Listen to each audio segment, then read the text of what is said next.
Comment gagner, épargner, mais surtout multiplier son argent. Ce sont les 3 compétences ultimes que chaque investisseur devrait avoir. Ce sont les compétences ultimes que chaque personne qui veut s'enrichir, veut se constituer un patrimoine, veut avoir un héritage à laisser, doit maîtriser. Et j'ai une bonne nouvelle pour vous parce que dans notre émission du jour, nous allons aborder en longueur et en largeur et même en profondeur chacune de ces thématiques avec un professionnel du secteur. Aujourd'hui, je suis avec Youssouf Karious, un jeune plein d'envie, plein de talent, et vous allez vous-même le ressentir, plein d'intelligence, qui performe à un très haut niveau pour son âge et qui, j'en suis sûr, va vous apprendre énormément de choses sur l'argent. L'argent est dans notre quotidien, nous vivons avec lui, il nous façonne, il nous change et parfois même, il nous détermine. Bienvenue dans C'est juste une question de temps, le podcast des money makers, des personnes qui font de l'argent et qui en parlent sans complexe ni tabou. Si tu es nouveau ici, alors je t'invite à t'abonner pour ne manquer aucun épisode qui paraissent les dimanches à 14h, heure de France. Et si toi aussi tu veux t'améliorer en gestion des finances, alors je t'invite à aller dans la barre de description pour participer gratuitement au quiz que je t'offre qui va te permettre de voir très rapidement quelles sont les bonnes pratiques mais aussi les failles qui existent dans ta gestion des finances. Après avoir reçu tes résultats, n'hésite pas à prendre un rendez-vous avec un coach de mon académie afin qu'il puisse t'expliquer tes résultats et te faire les meilleures recommandations pour t'aider à gagner, épargner, mais surtout multiplier ton argent. Je ne t'en dis pas plus. Rendez-vous avec Youssouf Karious et j'en suis sûr, tu vas être très édifié dans cette émission et bien évidemment, tu ne verras pas le temps passer. Si tu veux aider l'émission à grandir, partage massivement les vidéos afin qu'on soit de plus en plus nombreux à évoluer dans notre belle aventure financière. Let's go!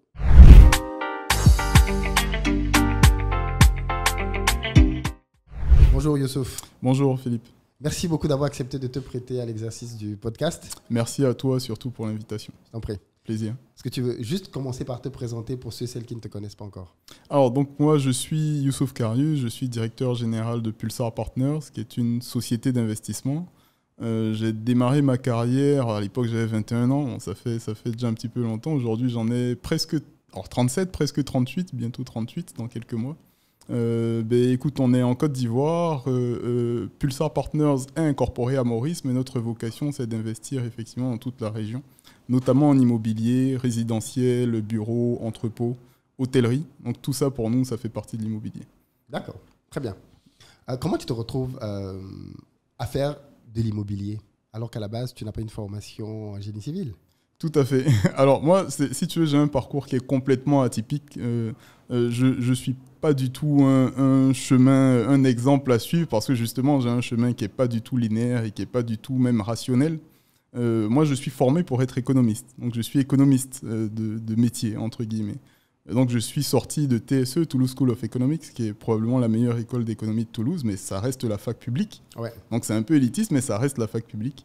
Et puis, toute ma carrière, j'ai évolué dans le conseil. Donc, dès que je suis sorti de TSE, avec une spécialité statistique, économétrie, actuariat, j'ai tout de suite commencé dans quelque chose qui n'a absolument rien à voir avec ma formation, qui était l'intelligence artificielle. C'était en 2006, à l'époque. Okay. Donc, à l'époque, c'était déjà pas la mode encore, mais on était parmi les précurseurs de l'intelligence artificielle. Dans une boîte qui s'appelait à l'époque Bearing Point, c'est celui qui a racheté la boîte. Je connais Bearing Point. Voilà, à l'époque, ça s'appelait Business Efficiency et ça a été racheté par Bearing Point. Okay. Donc, on était au 16e étage des tours de la Société Générale à Paris, à la Défense. Donc, premier costume quand tu vas au travail, tu vois, c'était ça un peu l'ambiance de ma première expérience. Donc, rien à voir avec ma formation. Et puis, j'ai passé toute ma vie professionnelle à faire du conseil, à découvrir de nouveaux clients, découvrir des secteurs d'activité. J'ai travaillé avec Google comme client, avec Sanofi comme client en médical, tu vois, sur des problématiques d'oncologie avec Bayer Meyer Squibb, oncologie ou cancer. Oui, bien sûr. Donc Peugeot, PSA, c'est un de mes clients. Donc c'est l'avantage du conseil aussi. Hein, voilà. Et je pense que c'est un peu ce qui m'a ouvert les portes du domaine sur lequel je suis, c'est que le conseil, moi, ça m'a appris une chose, c'est qu'il n'y a pas de barrière en réalité. Ouais. Tu peux tout apprendre. Ouais. Tu peux tout apprendre parce que dans le conseil, on t'appelle aujourd'hui, on dit, attends, aujourd'hui, on est mercredi. Lundi prochain, tu es chez un client, tu ne le connais pas son secteur d'activité. Il traîne un problème depuis 10 ans. Et puis toi, tu es le spécialiste, soi-disant, Tout à qui fait. va venir lui résoudre ton problème. tu vois. Rapidement en plus. Voilà. Mais Ouais. au final, tu vois, ça marche. Au final, tu y arrives parce que la première erreur qu'il ne faut pas faire, c'est qu'il ne faut pas y aller en te disant ben, je suis l'expert. Il faut y aller. Déjà, il faut laisser ton client parler parce que c'est comme ça que tu vas comprendre son problème. Et puis ensuite, ben, l'avantage que toi, tu as, c'est que tu as du recul. Lui, il a la tête dans le guidon. Et donc, comme toi, tu as du recul, tu vas jouer de cet avantage pour essayer de comprendre comment résoudre sa problématique. Ouais. Mais pour moi, quand tu as la tête bien faite, tu peux faire n'importe quoi comme activité. Effectivement, c'est bien de le préciser. C'est l'une des grosses richesses qu'il y a dans le conseil en réalité. Complètement. C'est de pouvoir Complètement. toucher à beaucoup de choses Complètement. dans un laps de temps finalement réduit, ce que tu n'aurais jamais eu dans une carrière classique. Donc finalement, c'est très formateur. Toi, après avoir été formé en France, qu'est-ce qui te motive à rentrer en Côte d'Ivoire? C'est moi, bon, déjà, j'ai fait tout mon tu as parcours travaillé dans des grandes scolaire boîtes là-bas. hors université. Donc, moi, j'ai grandi en Côte d'Ivoire. Ouais. Je suis né à Marseille. Je suis rentré avec ma mère. Alors, à l'époque, j'avais 4 ans et demi, à peu près, quand je suis rentré. Donc, moi, j'ai grandi à Ouassakara, ici, suburb un peu. C'est un quartier un peu défavorisé, à Yopougon. Et puis, ben, du coup, la rue m'a un peu formé aussi, si tu veux. Donc la niaque que j'ai aujourd'hui, et puis que je pense que j'ai toujours eue professionnellement, je pense qu'elle me vient de l'éducation que j'ai eue, non seulement de mes parents, mais aussi l'éducation de la rue. Parce que j'ai côtoyé beaucoup de gens qui n'avaient pas forcément les avantages que moi j'ai pu avoir d'aller dans de bonnes écoles, tu vois, même si mes parents n'ont pas forcément... C'est pas Crésus, hein, mes parents, mais j'ai pu quand même avoir de l'accès à de très bonnes écoles. Et moi, mes meilleurs amis n'ont pas eu parfois ce type de privilège-là. Et donc, moi, quand je les vois évoluer à mes côtés, il y en a qui étaient peut-être même plus intelligents que moi, si tu veux, mais ils n'ont pas eu la chance que j'ai eue. Donc, quand je pars du continent en tant que jeune étudiant, je me dis, j'ai pas droit à l'erreur. Ce serait insultant même pour mes amis.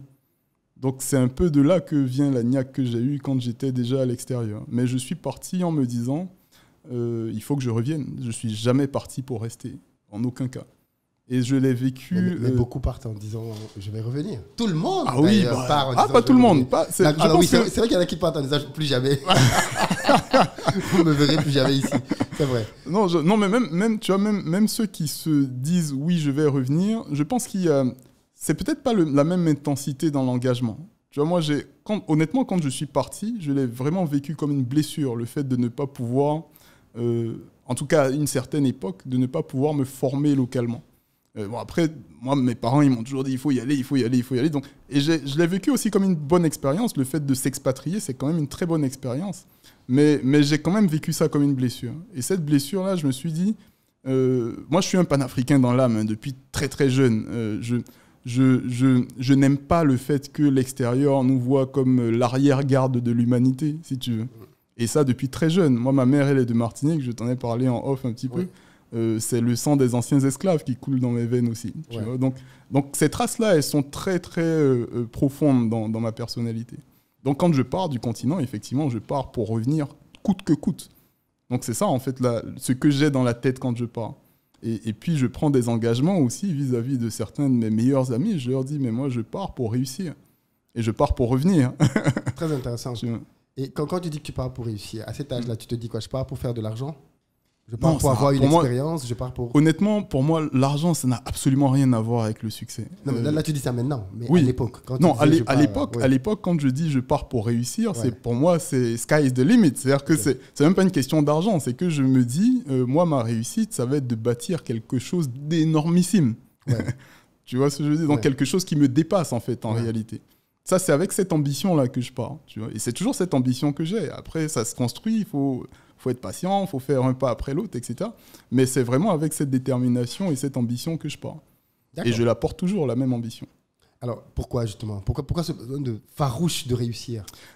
En fait, je pense que c'est un peu une revanche pour moi. C'est un peu une revanche vis-à-vis de beaucoup de choses. Vis-à-vis de ma propre personne, c'est parce que j'ai pas une vie très simple. Je suis pas à plaindre non plus, hein, j'aime pas faire bon. Mais j'ai pas une vie très simple. J'ai une vie qui a été quand même compliquée. J'ai côtoyé des milieux très divers dans ma vie, surtout depuis petit d'ailleurs, j'ai côtoyé des milieux très riches et des milieux très pauvres. Moi, je parlais Nushi comme à jamais Black Market, si tu veux. Donc, je parlais le pur Nushi de Yopougon et je parlais un français soutenu à l'époque, à l'école. Tu vois. Donc, je connais très très bien les deux environnements. Moi, si tu me mets dans un bidonville, je vais me sentir comme chez moi. Si tu me mets dans un palais, je vais aussi me sentir comme chez moi. Tu vois. Mais je me dis, le fait de connaître ces deux environnements, il y a une forme d'injustice sociale, en fait, que moi, j'ai su percevoir très, très tôt dans ma vie et qui m'a habité aussi. Et je me dis, mais c'est pas normal, en fait, que nous, on n'ait pas droit à ça. Quand je dis nous, c'est nous qui venons de ces quartiers-là. Pour moi, c'est pas normal qu'on n'ait pas droit à ça. Donc, il y a forcément un chemin qui nous donne accès à ça, si tu veux. Tu vois, et c'est un peu ça qui me porte. Et quand je dis à mes amis à l'époque, quand je prends ces engagements-là à l'époque de partir et de ne pas les décevoir, c'est je me dis, quel que soit celui parmi ces amis-là qui sont en tout cas corrects, en tout cas qui suivent les valeurs qu'on s'est imposées nous à l'époque, il faut que je sois en capacité, si jamais il y a défaillance, de les porter aussi. Tu vois. Donc c'est un peu cet engagement-là que je nourris et que je garde encore aujourd'hui. Donc j'ai encore de l'ambition, pas que pour moi, j'ai une ambition qui me dépasse. Donc je le dis aussi à mes enfants, je leur dis souvent, notre ambition nous dépasse. Donc il faut faire en sorte de ne pas être... S'il s'agit juste de s'enrichir soi, honnêtement, c'est facile. Bon, après, peut-être que les auditeurs qui écouteront ça, ils vont penser... Oh, je simplifie un petit peu, mais... C'est qui celui-là? Non, mais vraiment, moi, ouais. je trouve que gagner de l'argent pour gagner de l'argent, pour moi, c'est très facile. Peut-être parce que j'ai appris à le faire et que j'ai appris très tôt et qu'aujourd'hui j'y arrive, mais pour moi, ça, c'est facile, c'est le plus simple. C'est pérenniser une action qui va vous dépasser, ça, c'est autre chose. Microsoft, aujourd'hui, c'est plus Bill Gates. Oui. Voilà. Tu vois ce que je veux dire? Ouais. Mettre en place une organisation qui va te surpasser, qui n'aura plus besoin de toi, en fait, à terme, pour grandir, c'est autre chose. C'est un peu comme donner la vie, si tu veux. Ouais. Alors, très intéressant. On va certainement reparler à un moment donné dans l'émission de tes valeurs. Parce que quand tu parles, on sent que ça vient du plus profond de toi-même. À quel moment tu te dis c'est le bon moment pour rentrer en Afrique? Parce qu'effectivement, il y a le fait de se dire je vais rentrer, mais le timing est important. Tout à fait, tout à fait. C'est vrai que moi, j'ai travaillé longtemps en France. Bon, longtemps, tout est relatif, mais j'ai quand même travaillé pas mal en France et j'ai eu une vraie carrière en France. Donc, Combien d'années à peu près? J'ai entre 2006 et 2013, ça te fait quoi, 6-7 ans? 2006, 13, ouais. Voilà, 6-7 ans à peu près, mais en 6-7 ans. Alors moi, quand j'ai commencé, j'avais 21 ans. À 23 ans, j'étais chef de projet. Donc le chef de projet juste après moi, il y en avait déjà 35. Tu vois, donc bon, j'étais le plus jeune de toute mon équipe. Ensuite, je suis passé chez Accenture, j'ai été manager. J'étais déjà à un niveau de responsabilité quand même avant de rentrer. Ouais. Et ce qui a fait... Moi, je cherchais la route. Hein, si tu veux. Depuis le départ, j'ai cherché la route pour rentrer. Mais ce qui a fait le déclic, c'est que je me suis dit, surtout quand on était en 2012-2013, alors moi j'ai été père assez vite aussi, à 25 ans j'avais mon premier fils, et le deuxième est arrivé, et quand le deuxième est arrivé, je me suis dit, allez, là il faut que j'accélère ma recherche pour la route, entre guillemets, et il y a eu l'opportunité de Bloomfield Investment, donc avec Stan, que je connais déjà très bien à l'époque, qui il me disait déjà même, avant même que je décide de rentrer, il me disait il a un besoin, il m'en parlait... Et il savait que j'avais fait de l'économie, il avait besoin d'avoir un chef économiste et un directeur de département dans son entreprise. À l'époque, Bloomfield, c'était encore une petite boîte. Je me souviens quand j'ai pris la décision de rentrer, mes managers chez Accenture, ils me disaient mais tu es fou. Ils me disaient tu es fou. Ouais. Et ils me disaient, parce que je leur expliquais dans quelles conditions je rentrais, pour quelle boîte, etc. Ils me disaient tu es fou parce que... c'est une PME, quoi. Et puis, voilà, tu es un accenturien pur jus. J'étais performant à l'époque. Et il me disait, mais toi, tu es un accenturien pur jus, tu as tout à faire chez nous. Qu'est-ce que tu démissionnes moi, je n'ai pas fait de mise à disposition. Non, j'ai démissionné. Ouais. Et il me disait, mais qu'est-ce que tu démissionnes pour aller dans une PME en Afrique? Et honnêtement, moi, je leur répondais que je pense qu'ils ne comprenaient pas. Pour moi, je rentrais sur un projet. Bloomfield, je l'ai toujours vécu comme un projet. Je ne me suis jamais senti salarié de Bloomfield. Pourtant, je l'étais. Il y a beaucoup de gens qui, aujourd'hui encore, quand ils me rencontrent, ils me disent « Ah, mais ton associé ?» Je dis « Mais je n'étais pas associé. Je n'étais pas actionnaire. » et même pour aller plus loin, je n'étais même pas le numéro 2 de Bloomfield. Il y a beaucoup de gens qui m'identifient comme le numéro 2 de l'agence, mais je n'étais pas le numéro 2. C'est vrai que j'étais un visage de l'agence parce qu'effectivement, on m'a beaucoup vu dans les médias à cette époque-là. Prendre des positions parfois difficiles. Il y a des positions qu'on a prises. Alors, moi, surtout en tant que chef économiste, qui allait à l'encontre de ce que le FMI disait, qui allait à l'encontre de ce que le gouvernement disait. Et puis, on défendait nos positions. Et moi, c'est ce qui m'a attiré, en fait, chez Stan et dans Bloomfield, c'est que le deal tacite un peu qu'on a passé, c'est que qu'on me laisse carte blanche. Mais j'avais d'autres opportunités. Hein. J'avais la possibilité de rentrer dans d'autres grosses boîtes, mais je n'avais pas envie de rentrer dans un carcan où je n'ai pas la possibilité de m'exprimer. Moi, mon premier critère de recherche, c'était de pouvoir déployer 100% de mon potentiel professionnel. Et donc, quand je suis rentré chez Bloomfield, je dis, même jusqu'à ma sortie, il y a des trucs que je faisais, Stan n'était même pas au courant, pour te dire. C'est-à-dire que j'avais vraiment, vraiment carte blanche. Et j'avais aussi le niveau de confiance qu'il fallait de Stan et de toute l'équipe. Intéressant. Et à quel moment, là encore, tu te dis, c'était bien, le projet avec Stan, il faut que je me lance tout seul et que je crée en fait, le fonds d'investissement, si tu veux, c'est une idée que moi j'avais déjà depuis longtemps. Avec mon épouse, on y réfléchissait quand on était en France. Au départ, on voulait faire du trading de matières premières. Donc, on avait déjà commencé à rédiger des choses, à structurer des idées, etc. Mais quand je suis rentré ici, on a continué de peaufiner ce travail-là. Je me souviens à l'époque, mon épouse, quand on est rentré, moi je lui ai dit, mais il ne faut pas que tu travailles, il faut que tu continues. Parce que moi, je suis déjà quotidiennement embarqué dans le salariat, il faut que tu continues sur notre idée. Et donc, on a continué à améliorer, à peaufiner, etc. Et puis, mon épouse, elle s'est lancée avant moi. Donc, il y a eu l'opportunité de lancer Corelink, qui est notre constructeur aujourd'hui. Donc, on a lancé d'abord la société de construction pour faire en sorte de faire de la prospection, de maîtriser l'environnement de l'immobilier, parce qu'on s'est vite rendu compte que l'immobilier, c'était une vraie opportunité en Côte d'Ivoire. Et donc, en peaufinant en fait, la prise d'informations avec la société Corelink, qui est née, elle, en 2014, il me semble, 2015, 2014, il me semble, donc à peu près un peu moins de 2 ans avant le fonds, on a eu tout un tas d'informations pour peaufiner notre idée de fonds d'investissement. Et donc, après, on a commencé à structurer le fonds d'investissement et puis ensuite discuter avec les partenaires. Ça nous a mis à peu près 2 ans de discussion avec les partenaires financiers pour avoir nos premiers investisseurs. Oui. Pour les personnes qui ne savent pas du tout ce que c'est quoi un fonds d'investissement et pourquoi vouloir créer un fonds d'investissement? Alors, si tu veux, un fonds d'investissement, c'est une société qui a vocation à investir, tout simplement. Comment ça marche pour schématiser? Tu as 2 sociétés qui sont créées. Tu as une où il y a les compétences humaines, donc les gens qui vont travailler de sorte à optimiser les rendements du fonds, donc la rentabilité des investissements. Et la deuxième société, si tu veux, c'est un peu comme une coquille vide. C'est une coquille vide où les investisseurs viennent mettre de l'argent. Et donc, il y a un mandat entre ces 2 sociétés-là qui disent ce mandat-là dit ce qu'on a le droit de faire de ces fonds. Donc, en fait, c'est ce mandat, avec la stratégie d'investissement qui va avec, que nous, on peaufine pour aller voir des investisseurs. Et on leur dit, on vous propose d'investir dans ce fonds parce que voilà dans quoi on va investir, voilà ce que vous allez y gagner, voilà comment est-ce que ça va évoluer, avec quelle stratégie, etc., etc.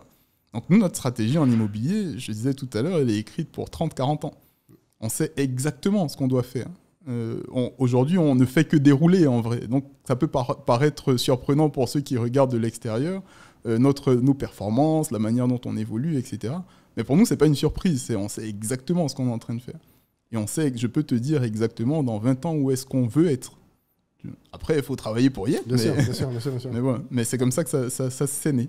Et pourquoi donc avoir choisi dans l'immobilier la niche du luxe? Parce que... Alors, en vrai, si tu veux, le luxe pour nous, c'est une porte d'entrée. C'est-à-dire que nous, dans notre feuille de route, on a l'immobilier résidentiel, l'immobilier de bureau, les entrepôts et l'hôtellerie. C'est les 4 classes d'actifs. Alors, quand on dit hôtellerie, les gens, ils voient hôtel, mais en fait, c'est de l'immobilier aussi. C'est des murs. Oui. L'immobilier logistique, par exemple, c'est des entrepôts, mais ça reste de l'immobilier. Donc, nous, on regarde l'immobilier par un prisme qui est différent du grand public. Le grand public, il voit l'immobilier comme une maison, si tu veux. Voilà. Nous, notre raison d'être, c'est de faire en sorte que toutes ces 4 strates de l'immobilier que je t'ai citées deviennent des produits financiers. Aujourd'hui, pour les investisseurs, les interlocuteurs qu'on a dans nos catégories d'investissement, là, dans nos investisseurs, c'est des gens qui, eux, mûrs, pas mûrs, technique, ça ne les intéresse pas. Ce qu'ils veulent, c'est avoir un placement, parce que c'est du placement qu'ils font chez nous, un placement qui est rentable. Donc, eux, ils regardent déjà un produit financier. Oui. Parce que c'est leurs habitudes. C'est eux, quand ils font un placement, que ce soit à la banque ou dans l'immobilier ou dans le transport ou peu importe, ils regardent un produit financier. Donc, nous, ce qu'on est en train de faire, c'est faire en sorte que... Alors, pour nos investisseurs, c'est déjà le cas, parce que c'est un produit financier, mais faire en sorte que pour n'importe quel investisseur qui vienne nous voir, y compris le grand public, toutes ces classes d'actifs que je suis en train de citer devienne un produit financier. C'est-à-dire qu'à terme, justement, je te disais, on a des échéances, mais dans les 5 ans à venir, nous, on sait qu'on doit être capable de faire en sorte que n'importe quel Ivoirien puisse venir investir, peut-être une complémentaire retraite, un truc comme ça, mais qui est lié à l'immobilier. Donc la partie technique de l'immobilier, c'est pour ça qu'on a une société de construction au sein de notre groupe, c'est pour maîtriser les contraintes opérationnelles et faire en sorte que la partie technique ne soit plus un problème. Donc nous, en fait, on dérisque les contraintes. C'est-à-dire que si aujourd'hui tu dois aller faire de l'immobilier, si n'importe quel particulier doit faire de l'immobilier, il va se dire « Ah, mais le foncier, où est-ce que je le trouve? Est-ce qu'il est sûr? Est-ce qu'il n'y a pas un risque de litige, etc. etc. » Ça, c'est une contrainte légale. C'est un risque légal. Ensuite, il va se dire comment est-ce que je fais pour construire? Est-ce que j'ai la main-d'œuvre qu'il faut? Est-ce que j'ai l'expertise qu'il faut? Ça, c'est un risque opérationnel. Ensuite, une fois que c'est construit, il va se dire mais à qui je vends ou à qui je loue? Ça, c'est le risque commercial. Donc, nous, ce qu'on est en train de préparer, c'est faire en sorte que ces 3 catégories de risques-là, quand notre investisseur il arrive, elles soient complètement annihilées. Donc, par exemple, aujourd'hui, on a le premier immeuble complètement dématérialisé sur lequel on est en train de travailler, où le foncier, on l'a déjà sécurisé. La construction, elle va être entièrement financée par Pulsar via Corlink, qui est notre constructeur. Et puis, la location des actifs qui sont à l'intérieur sera complètement faite bien avant qu'on accueille notre premier investisseur en sortie. Donc, l'investisseur, quand il arrive, il n'y a pas de risque commercial. On a déjà un profil commercial. On a déjà géré l'actif pendant un certain nombre de temps. On l'a déjà construit, on l'a déjà financé. Donc, il se pose juste la question de c'est quoi mon rendement potentiel. Oui, voilà. Très bien, très clair. Très clair. Je veux profiter pour ouvrir une parenthèse avec toi sur les placements, parce que justement, ça fait partie inhérente de ton activité aujourd'hui. Et puis surtout, tu veux complètement dématérialiser justement tes investissements. On est dans un monde dans lequel il y a, je le constate malheureusement, beaucoup d'arnaques sur les placements. Beaucoup de sociétés, alors j'en ai d'ailleurs beaucoup parlé sur ma chaîne, des gens qui promettent des rendements faramineux. On en a connu en Côte d'Ivoire avec mon moneva.com, je crois. Oui, il y en a eu pêle-mêle ici. Plein, voilà. Oui. Et je voulais un peu qu'on discute rapidement de ça, parce que c'est bien que j'ai quelqu'un comme toi aussi à ma table pour pouvoir parler de déplacement, parce qu'il y a beaucoup de gens qui nous suivent, qui reçoivent constamment des offres de placement. Même moi, je les reçois. Je voulais quand même qu'on donne 2-3 garde-fous par rapport à ça. Je ne citerai aucune société, mais par exemple en Côte d'Ivoire, il est commun que dans le domaine du transport, beaucoup d'entreprises demandent à des particuliers de leur donner de l'argent pour pouvoir investir. C'est le mot qui est utilisé. Toi, en tant que professionnel du secteur, qu'est-ce que quelqu'un doit vérifier d'abord quand il reçoit c'est un produit financier? Mais déjà, un produit financier, il doit être régulé. Si le produit financier n'est pas régulé, c'est qu'il n'existe pas, en tout cas aux yeux de l'autorité qui est censée le réguler, il n'existe pas. Il n'est pas censé exister. Ouais. Donc déjà, c'est la première question à se poser. Si c'est une banque qui vous propose un produit financier, la banque, elle est régulée. Donc, elle a tout à fait la compétence et elle a la licence justement pour vous proposer un placement dans ce sens-là. N'importe quelle autre institution qui n'est pas régulée, donc à l'époque ça s'appelait CREPMF, aujourd'hui ça s'appelle AMF-UMOA, n'est pas censé vous proposer un placement. Moi aujourd'hui je ne suis pas régulé par l'AMF-UMOA, donc je ne peux pas aujourd'hui proposer un placement aux Ivoiriens, au grand public. Tout à fait. Par contre, je peux faire du placement privé, c'est-à-dire que je peux aller voir n'importe quel institutionnel et lui proposer une convention de placement. Enfin, ce n'est pas vraiment une convention de placement, c'est une convention d'investissement. Oui. Donc, où souvent, nous, ça nous est déjà arrivé de co-investir, par exemple, sur des projets immobiliers, mais je ne fais pas de grand public là-dessus. Alors, je sais que la réglementation, d'appel public à l'épargne, la réglementation est assez claire sur le nombre d'investisseurs que tu peux avoir à titre privé. Maintenant, à Maurice, par contre, moi, ma société financière, elle est à Maurice. À Maurice, j'ai le droit, parce que j'ai une licence qui me l'autorise. Tout à fait. Donc, mes investisseurs via Maurice, quand ils viennent me voir, ils demandent en fait toute la documentation juridique, y compris la licence, etc. Donc, quand on est en Côte d'Ivoire et que vous avez ce type de placement-là qui vous est proposé, déjà, il faut se méfier. Il faut se demander est-ce que c'est un produit financier qui est régulé. Si ce n'est pas le cas, il faut oublier, quel que soit le niveau de prestations qu'on vous propose. Et il faut encore plus, c'est ce que j'allais dire, il faut encore plus se méfier quand on vous propose du 200%, c'est clairement des arnaques. Ça n'existe pas. Si vous voulez, Alors, j'ai déjà eu ces conversations avec des étudiants parce qu'ils ne comprenaient pas pourquoi je disais ça. La finance n'existerait pas s'il était possible d'avoir des placements sans risque à 200% de rendement. Ouais. La finance n'existerait pas. Ouais. L'économie n'existerait pas. La raison d'être en fait de la finance, c'est qu'il existe un équilibre entre le risque et le rendement. Tout à fait. Voilà. Si cet équilibre-là n'existe plus, la finance n'existe plus. C'est-à-dire que l'argent coûte exactement le même prix partout dans le monde. Ouais. Donc, théoriquement même, ça n'existe pas. Ce n'est pas possible en fait d'avoir des niches de placement qui soient aussi rentables avec zéro risque. Ça n'existe pas, c'est pas possible. Donc quand on vous propose ce type de produit, même rationnellement déjà, quand on arrive à réfléchir un peu, on arrive à détricoter rapidement. C'est-à-dire quand moneva.com, par exemple, tu l'as cité, quand on vous dit, moi j'arrive à faire du 300% sur de la production de tomates, mais on a combien de planteurs de tomates ici qui font de la tomate tous les jours? Il faut juste aller leur demander. Mais il faut juste aller leur demander, justement. Et eux, ils vont vous expliquer. Ouais. Mais bon, ici, on n'a pas l'habitude. Tu sais, on a la culture de l'instant souvent ici. Et c'est lié peut-être à la jeunesse, à l'envie de peut-être trop vite évoluer, peut-être pas faire les efforts qu'il faut, je sais pas.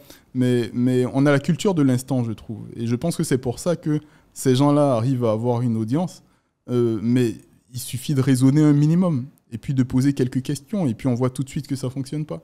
L'autre truc qui m'a beaucoup surpris, c'est la liberté avec laquelle ces sociétés-là s'expriment alors qu'on sait qu'il y a un passif, c'est-à-dire dans lequel plusieurs sociétés ont arnaqué beaucoup d'Ivoiriens, mais pas que. De toute façon, c'est un phénomène africain maintenant. C'est à la mode partout. Mais je pense qu'il faut que les régulateurs sévissent. Pourquoi le régulateur ne dit rien? Parce que si toi tu fais ça, par contre, je pense que tu vas très vite être rappelé à l'ordre. Je pense pas forcément. Tu penses pas? Peut-être que je vais recevoir un courrier si je commence à faire de la com grand public sur un produit financier alors que je suis pas régulé. Peut-être que je vais recevoir un courrier, mais je sais pas si la célérité ne vient pas. J'ai l'impression, alors peut-être que je me trompe, mais j'ai l'impression que le régulateur il attend d'avoir de véritables cas de sinistres avant de sévir. Okay. Et c'est peut-être ça qui est dommage. Ce qui est dommage. Voilà, l'infraction est commise pas quand il y a un sinistre, mais quand il y a déjà un produit financier qui n'est pas régulé. Ce que je te disais tout à l'heure, moi j'ai vu des vidéos, des conférences faites avec des institutions. Oui. Pour moneva.com, là notamment, j'ai vu des institutions faire des conférences publiques. Avec ce type d'institution, alors je ne sais pas s'ils se sont même posé la question de est-ce qu'ils sont régulés ou pas. Peut-être qu'ils ne se sont juste pas posé la question, ils se sont fait aussi avoir. En se disant que s'il arrive à ce niveau-ci, c'est qu'il est clean. Voilà, c'est peut-être ça, mais il faut s'en méfier parce qu'il y a des organisations aujourd'hui. Alors j'avais fait même une émission à la télé une fois sur tout ce qui est... Alors comment ça s'appelle déjà? Tout ce qui est... j'ai oublié le terme. Bref, c'est commerce de réseau. Alors je sais, marketing de réseau. Le MLM. Voilà. Alors, marketing de réseau, ça existe. Hein. Bien sûr, oui. C'est une discipline qui existe. Ouais. Mais par contre, il y en a qui surfent là-dessus et qui cachent des pyramides de Ponzi. Ouais. Et il faut faire très attention. Et c'est facile à détricoter, surtout quand on connaît bien la finance. Ouais. Quand on connaît, c'est normal que l'Ivoirien moyen ou que l'Africain moyen se laisse avoir sur ce type de produit. Mais des gens qui connaissent bien la finance, moi, en une affiche, je vois tout de suite. Il n'y a pas besoin de me poser deux questions là-dessus. Et parlant d'affiches, il y en a beaucoup. Mais bien sûr. Le régulateur ne peut pas dire qu'il ne voit pas les affiches. Je pense qu'il le voit. Après, je ne sais pas. Bon, faudrait poser la question au régulateur. J'aimerais bien Après, tu sais, c'est pas le genre d'institution où on fait beaucoup de com. C'est des institutions qui sont très, très conservatrices et donc qui répondront, qui te diront pas forcément exactement ce qui se passe en interne. Ouais. Qui te répondront politiquement correct, si tu veux. Mais bon, mais il faudrait leur poser la question. Je suis d'accord. Alors, je me suis dit deux choses.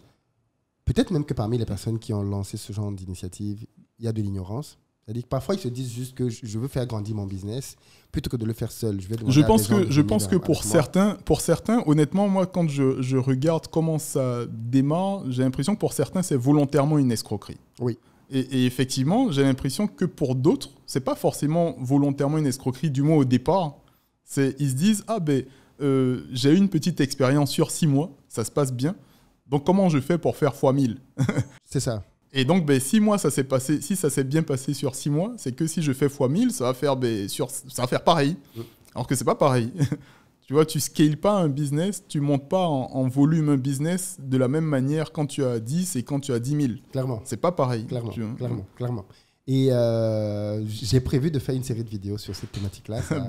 Ça va chauffer, je pense. Mais... Non, mais c'est épuisant parce qu'au final, Ce que j'ai constaté aussi, c'est que finalement, les entreprises même qui ont vocation à pouvoir faire de l'appel à l'épargne ne sont pas connues. Très peu. Très peu. Oui, Très peu. C'est-à-dire, finalement, ceux à qui tu peux vraiment aller donner ton argent, faire des placements, qui va faire fructifier ton argent de manière légale, soit elles communiquent mal, soit elles ne sont pas connues. Et je me dis, et c'est peut-être là aussi une partie du problème, parce que si elles étaient connues, les gens pourraient déjà savoir à quel type de taux sont réalistes ou pas. On va faire un peu de pub indirecte. Alors, je ne sais pas si tes abonnés, ils payent ou pas, non? Non, ils ne payent pas, c'est gratuit. Non, c'est gratuit. Bah, oui, voilà, gratuit. Ouais. Donc, conseil gratuit aux abonnés.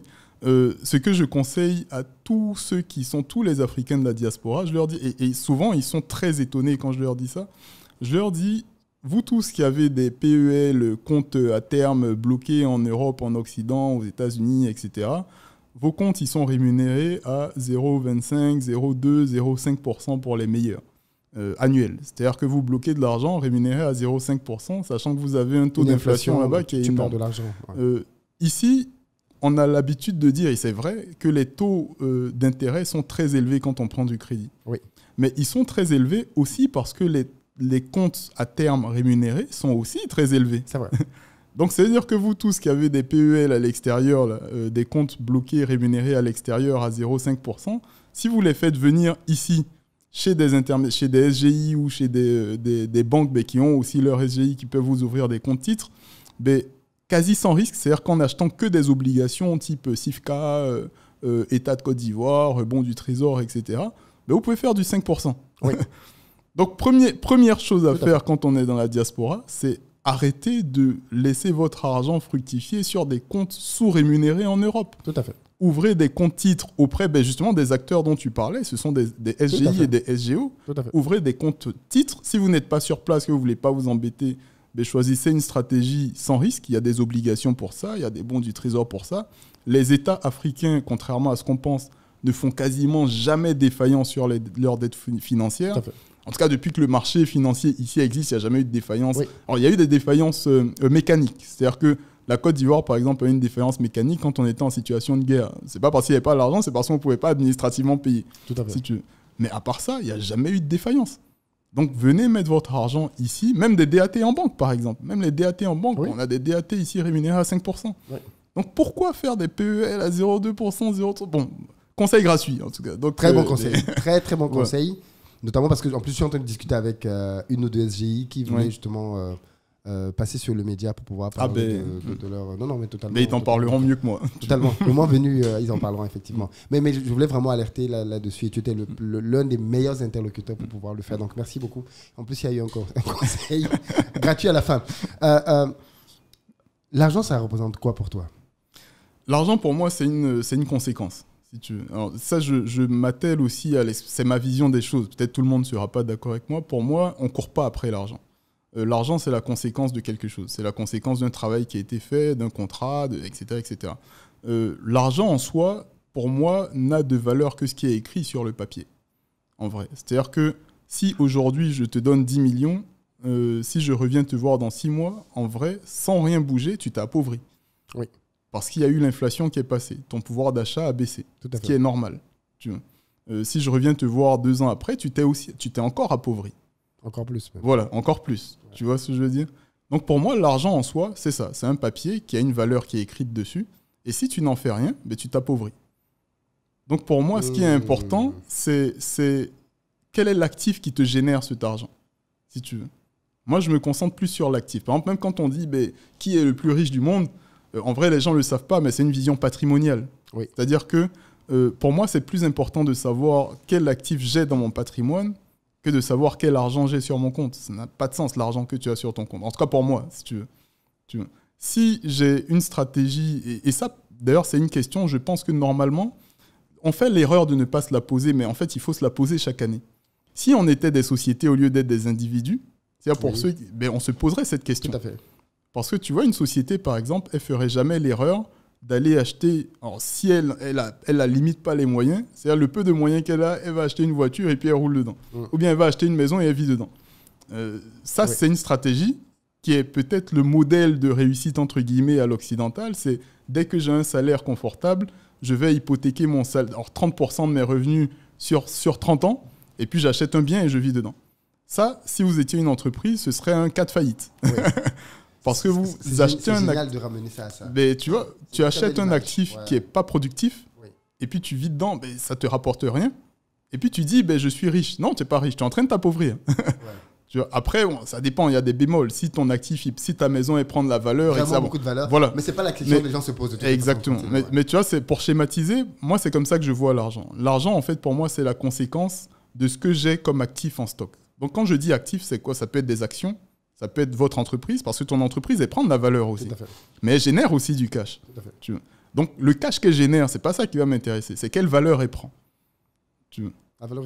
Voilà, donc en réalité, je vais toujours regarder les deux. Tu vas regarder ton cash flow, tu vas regarder le cash qui rentre, mais tu vas regarder surtout la prise de valeur de tes actifs. Ouais. Quand tu fais de l'investissement, pour moi, l'investissement, la notion même d'investissement, c'est ça, c'est que investir, c'est pas dépenser. Tu vois ce que je veux dire? Ouais. Si aujourd'hui je te donne 1 milliard, il n'y a rien de plus simple que dépenser 1 milliard. Vraiment. Ouais. La plupart de ceux qui gagnent au loto, 5 ans après, ils finissent... Et ça, c'est une stat officielle. Ouais. Je crois que c'est plus de 95%. De ceux qui gagnent Leur le loto. situation est pire. Mais exactement. Le loto. Donc, ils finissent ruinés à la fin, au bout de 5 ans. C'est pas qu'ils sont plus bêtes que toi et moi. Hein. Ouais. C'est juste que c'est des gens à qui on n'a pas appris en fait, à travailler avec l'argent. Si tu veux. Donc, moi, c'est comme ça que je vois l'argent. Pour moi, l'argent, c'est une conséquence. Ce qui est le plus important, c'est l'actif sous-jacent. C'est qu'est-ce qui génère l'argent. C'est ça parce qu'il y a une décision, enfin, j'ai une définition simple que j'aime souvent transmettre de ce que c'est que l'argent en fonction des différentes catégories. Je fais 3 catégories. Ce que j'appelle les pauvres. Pauvre, ça ne veut pas dire que tu n'as pas d'argent. Parce que moi, voilà, le nom du podcast, même si c'est juste une question de temps, je dis qu'avec le temps, en fait, soit tu vas en gagner plus, soit tu vas en gagner moins.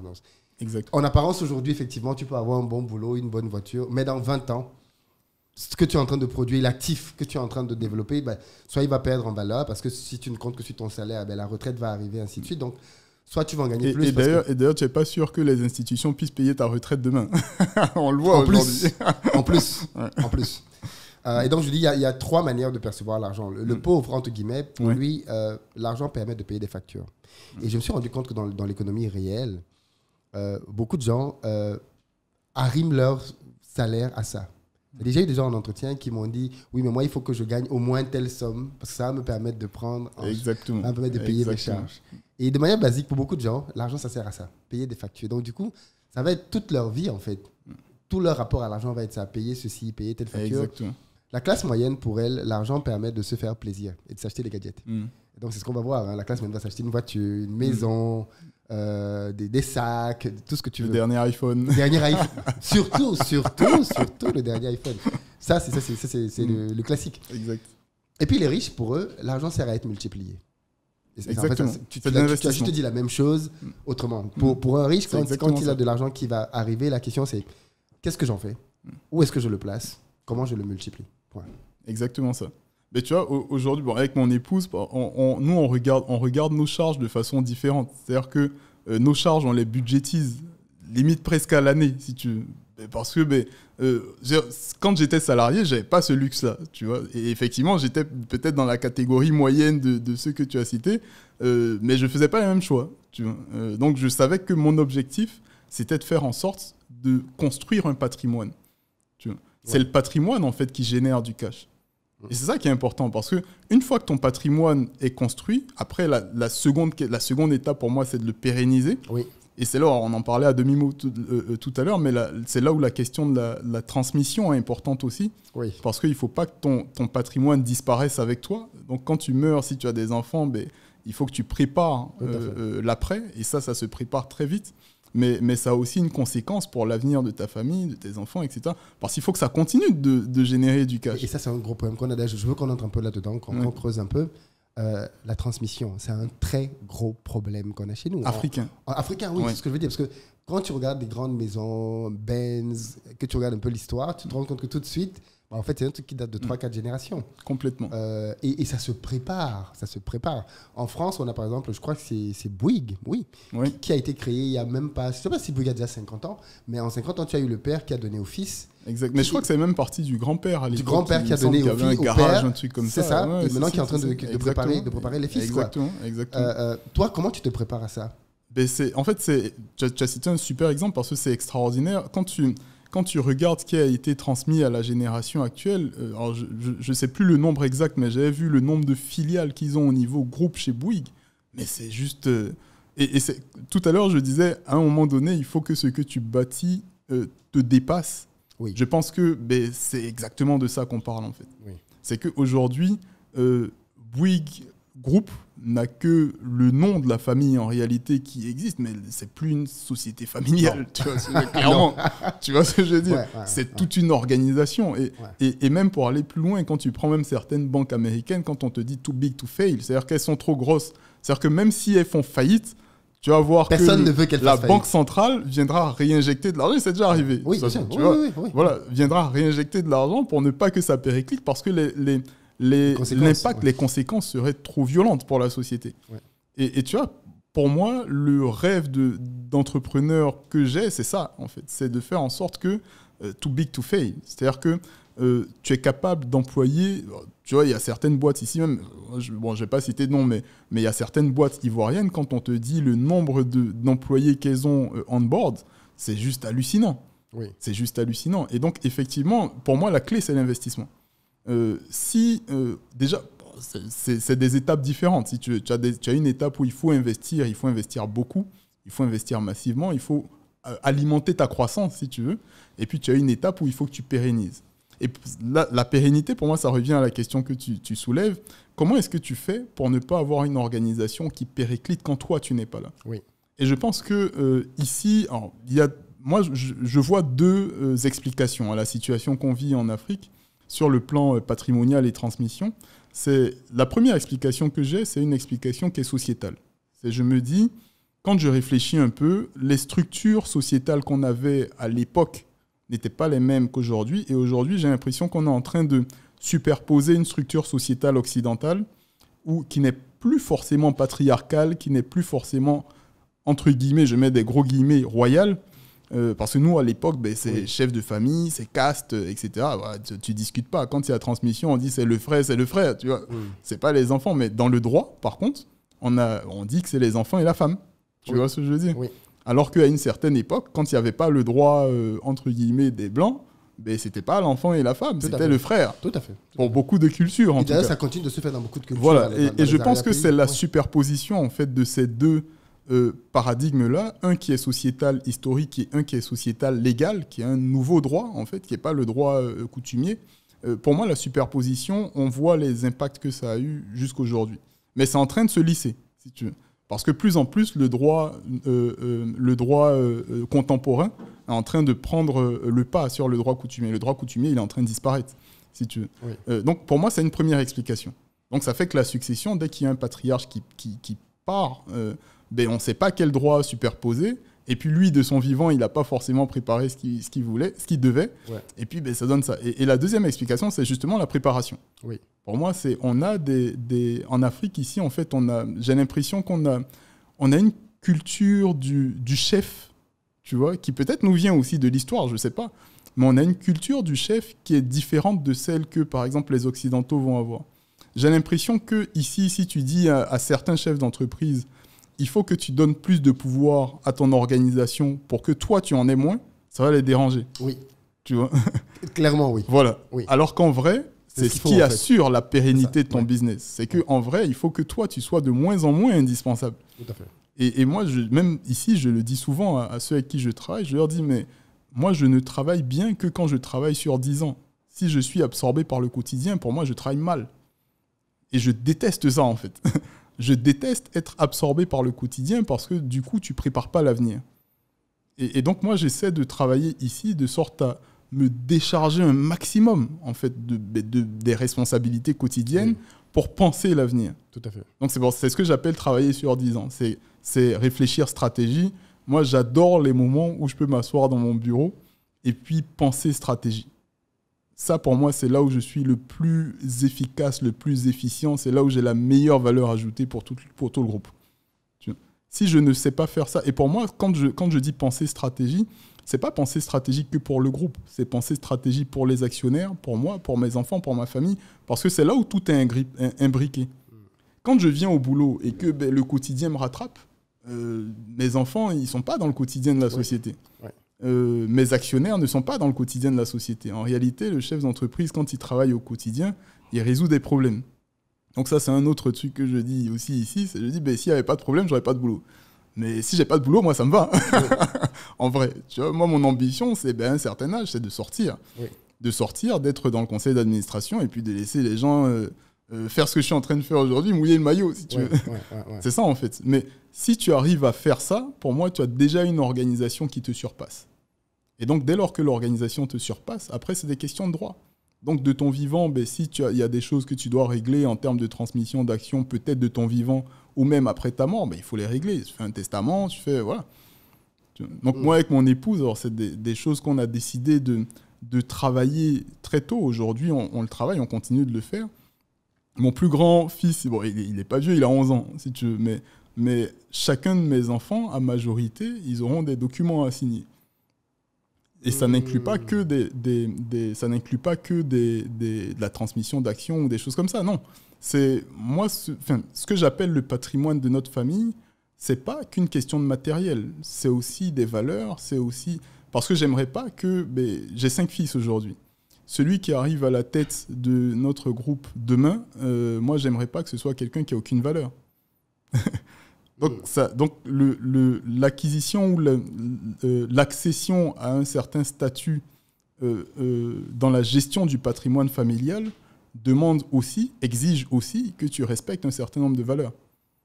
Et comment tu fais pour t'assurer que ça ne va pas créer entre les enfants une compétition malsaine ou alors même un refus du fait que finalement celui qui semble être le plus à même de porter les rênes du groupe n'est pas la validation naturelle des autres? Honnêtement, c'est une problématique à laquelle j'ai pas de réponse, vraiment. Je me dis, tu n'as pas le contrôle sur tout après, si tu veux. Pour moi, notre rôle, c'est de faire en sorte que, allez, on va dire 90% des problèmes qu'on est en capacité, nous, d'anticiper soient résolus. Après, chaque génération a sa responsabilité propre, si tu veux. Tu vois. Mais tu vois, quand tu éduques un enfant, tu as aussi la responsabilité de lui expliquer c'est quoi les valeurs de ta famille. Oui. Je pense que c'est un très grand risque de ne pas avoir ce type de conversation avec ses enfants. Et je sais qu'il y a des parents qui n'ont jamais ce type de conversation avec leurs enfants. C'est pour eux, si l'enfant il est à l'école, il a à manger, l'éducation elle est faite. C'est pas ça l'éducation. C'est ce que je dis souvent, il y a beaucoup de gens qui élèvent les enfants, ils ne les éduquent pas. Exactement. En fait, exactement. Élever, c'est ce que tu fais avec du bétail. Moi, je fais de l'agriculture. Et voilà. Tu donnes à manger, tu donnes à boire, il grandit. Tout à fait. C'est ce que beaucoup de parents font. Tu donnes, pour l'enfant, tu vas acheter l'école. Tout à fait. Tu l'envoies à l'école et c'est le typique de beaucoup de familles africaines. Et c'est même, pour aller même plus loin, la qualité de l'école, ça n'a absolument rien à voir avec ça. Bien sûr. Moi, j'ai peur, par exemple, j'ai une grande hantise, moi. Moi, j'ai vécu dans un environnement particulier. Je t'ai dit, j'ai été un peu à cheval dans plusieurs environnements, etc. Bon. Moi, j'aimerais pas que mes enfants qui vivent aujourd'hui dans un cadre très secure, etc., très épuré, pensent que ça, c'est la vie. Tu vois ce que je veux dire? J'aimerais pas que parce qu'ils ont eu accès à des choses que, par exemple, moi, j'avais pas quand j'étais petit, ils pensent que celui qui est manœuvre sur mon chantier, il faut pas le respecter. Ah, mais le premier qui fait cette erreur-là, ils me connaissent, mais ils vont le sentir passer. Si tu vois, donc, très, très tôt, je leur explique que ce qu'ils ont, c'est pas parce qu'ils le méritent. C'est une grâce. Il faut le maintenir, il faut l'acquérir, il faut le lisser, il faut le polisser, mais ça se travaille. Donc, ils ne méritent rien du tout. C'est très bien. Bien sûr. Oui, bien sûr, ils ne méritent rien du tout. Mais qu'est-ce qu'ils ont fait pour mériter? Ils sont nés. Et encore, est-ce qu'ils ont choisi de naître? Mais justement. Même pas. Justement. Même pas. Et tu vois, mais bon, je me pose toutes ces questions. Après, je n'ai pas la vérité. Tu vois, je ne te dis pas que ce que je dis là, c'est une vérité ultime. Mais je pense que c'est nécessaire de se poser ces questions et puis d'essayer de les adresser au maximum, si tu veux. C'est drôle parce que j'avais fait une vidéo à laquelle je parlais de la transmission. Et je disais que, je ne me rappelle plus de la thématique globale de la vidéo, mais je sais qu'il y avait un des angles que j'abordais qui parlait de la transmission. Et là-dedans, je disais que beaucoup de gens pensent que, quand beaucoup de gens entendent le mot héritage, ils entendent argent. Mais... et c'est très faux. C'est clair. Je crois que je disais, la vidéo parlait je crois que c'était 5 choses il fallait regarder pour ceux qui ne l'ont pas vu. Je crois que c'était 5 choses à valider avant d'avoir un enfant. Et je crois que le 5e point, c'était, je disais, il faut que tu aies un héritage à transmettre. Mais c'est ça. Et moi, j'expliquais là-dedans qu'en fait, non, c'est pas une question d'argent. C'est une question de comment tu vois le monde. Quand tu fais un enfant, c'est une extension quelque part de toi, en fait. Exactement. Et qu'est-ce que tu veux lui transmettre dans tes valeurs, dans tes soucis. Et c'est très bien que tu dis ça. Il faut déjà savoir. Mais tu vois, les exemples, justement, tu disais, nous en Afrique, on a un problème avec la transmission. Du coup, par ricochet, les exemples que tu as, le nombre d'exemples que tu as de gens qui, justement, héritent financièrement et qui se ruinent avec le temps, mais il y en a pêle-mêle. Bien sûr. Enfin, il y en a vraiment pêle-mêle, quoi. J'en parlais pas plus tard qu'hier soir et avec des personnes à table. Et justement, ils faisaient le même constat. Parce que beaucoup de milliardaires africains, quand ils s'en vont, c'est la bagarre totale. Exactement. Parce que quand ils sont vivants, on dirait que leurs enfants n'existent pas. C'est-à-dire qu'ils ne les impliquent dans rien du tout. C'est ça. Et parfois, quand le papa est parti, tu te retrouves tout de suite du jour au lendemain avec 200 000 décisions à prendre, alors que toute ta vie, on t'a dit que tu ne prenais aucune décision. Tout à fait. Parce que papa prenait tout sur lui. Tout à fait. Et on ne parle même pas des enfants qui découvrent au décès de leur père qu'ils ont une fortune. Parce que ça mais tu vois mais vraiment, et il y en a, d'ailleurs même, il y en a qui ne découvrent même pas. C'est-à-dire qu'ils ne savent pas que leurs parents ont une fortune. Parce qu'ils ne sont pas du tout impliqués. Et même les notaires, parfois, gardent. Bon, bref. Et ça, c'est un gros... Mais c'est dramatique. Qui m'inquiète beaucoup. Mais c'est dramatique. C'est le fait parfois, je me dis, mais comment je fais? Parce que... Mais tu imagines qu'il y a des gens qui ont travaillé toute leur vie. Et qui ont bâti de grosses choses et qui sont partis. Exactement. Ouais. À l'époque, d'ailleurs, en France, il y avait une loi dans ce sens qui avait été créée. Je sais parce que j'ai un ancien camarade de classe qui a fait, je sais pas s'il avait dit qu'il a fait fortune, parce que peut-être ça peut le gêner que je dise qu'il a fait fortune, mais qui a créé une boîte qui prospère bien. Parce qu'en France, on a créé une loi, je ne me rappelle plus du nom de la loi, les gens vont mettre dans les commentaires, mais une loi qui oblige les banques, les assurances à rechercher tous les ans les ayants droit. À s'assurer que leurs clients sont vivants. Effectivement. Parce qu'il y a des assurances vie, des assurances, effectivement. Mais c'est pas si vieux que ça, d'ailleurs. C'est récent. C'est récent. Et du coup, tu vois un pays comme la France qui vient juste de créer ça. Exactement. En France, tu as plus de, je crois, c'est 700 000 millionnaires en euros. Plus de 700 000. C'est fou. Tu imagines? C'est fou. Et toutes ces personnes ont leur argent dans des banques et des institutions comme celle-là. Et les ayants droit ne savent même pas parfois. Bien sûr. Il y a beaucoup qui ne savent pas que... C'est terrible. C'est terrible. Et quand ils s'en vont, donc je ne sais pas si on a des équivalences en Afrique, mais j'espère qu'on va... Mais je ne sais pas si dans la loi, il y a une équivalence ici. Ça m'étonnerait, je ne sais pas. C'est récent. Voir. En tous les cas, tu as des cas de figure dans lesquels les gens partent. Exactement. Et leur argent, on ne sait pas du tout. Et du coup, même l'État ne peut pas prélever de succession puisqu'on n'a pas fait de succession. Tout à fait. Et donc, les banques ne vont pas communiquer dessus. Bien sûr que non. Les assureurs non plus. Bien sûr que non. On attend, on fait sourd d'oreille. Tout à fait. Et puis voilà. Et puis si on peut même quand c'est connu, quand on peut faire traîner, on fait traîner au max parce qu'on demande tel papier. Tu vois, par exemple, il y a un truc, je ne sais pas si ça c'est typiquement africain ou pas, mais il y a un truc qui me fait un peu rigoler parfois quand j'ai ces conversations avec certains amis. Où on commence à parler succession, etc. Un peu tout ce que je viens de te dire là, qu'on prépare avec mon épouse. Il y en a qui disent mais tu prépares ta mort, c'est quoi? Tu es malade? Mais tu es pas malade, j'espère. Tu vois le raisonnement. Mais en fait, c'est ça le truc, c'est que tu l'as dit tout à l'heure, c'est-à-dire que je sais pas si c'est en off ou dans la vidéo que tu as dit ça, mais tu ne prépares pas une transmission quand l'enfant est adulte. C'est trop tard. Exactement. C'est trop tard. Exactement. Justement. Et puis, tu sais, c'est pas, enfin, si l'homme était immortel, ça se saurait quand même, tu vois. Donc, mais on est tous voués. C'est bon, moi, je suis musulman. Dans le Coran, on dit on est tous voués à goûter à la mort. Ouais. Tu vois, on est tous voués à goûter à la mort. Ouais. Donc, c'est une constante. Il faut le prendre comme une constante. Et ce qui est drôle, c'est que je me rends compte que, c'est mon cas dans ma vie, c'est plus je pense à la mort. Parce que moi, j'y pense souvent. Ah, moi aussi. Moi, j'y pense souvent, tu vois. Tout à fait. Et plus j'y pense, et moins je prends des décisions stupides. Mais je pense aussi que c'est nécessaire, tu vois. Honnêtement. Ça te donne tout de suite un recul qui fait que complètement. Ça te permet de relativiser les choses, ça te permet... complètement. Pour moi, c'est important, c'est constructeur même d'y penser. Moi, je le vois comme ça. Je trouve que c'est constructeur de penser à quand on va disparaître. Et je me dis souvent, si tu ne peux pas éviter un combat, affronte-le. Parce que exactement. Ça sert à rien. Parce que beaucoup de gens vivent comme si la mort... Et parfois même, je connais des gens qui... Rien que l'évocation du mot mort... oui. Non, pourquoi tu parles de ça?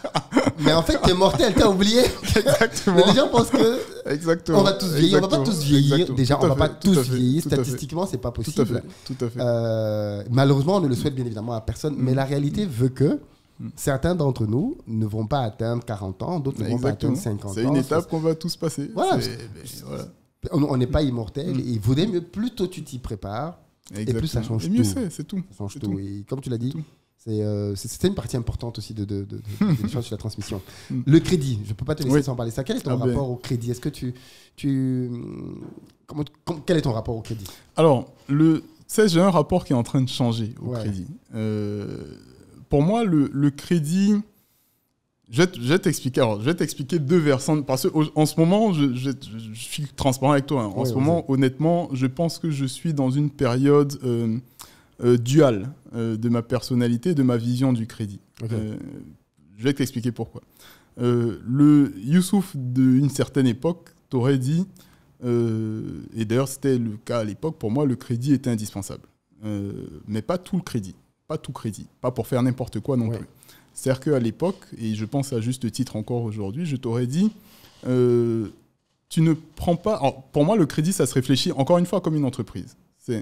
Tu ne prends pas de crédit pour un actif qui n'est pas productif. Ça, c'est la première chose. La première clé, c'est... Pas de crédit pour un iPhone, pas de crédit pour... Ça, c'est le pire.